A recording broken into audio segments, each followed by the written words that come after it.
Saturday clean day. So I was just cleaning my cupboards and I saw this really huge trophy and I was so proud of it. I had won this back in Qatar and I was like, what is that doing there? I decided to keep it outside in a place where I could always see in my room.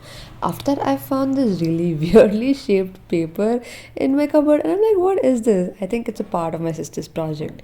Anyway, I saw this ad on the paper and people in Bangalore are just like, are they too rich? I don't get it. Anyway, after that, I just wanted some content, so I decided to film my sister charging her smartwatch, and she was so done with me. I knew it. I knew you just wanted my goddamn video. In the park. Here is a record of my sister learning German.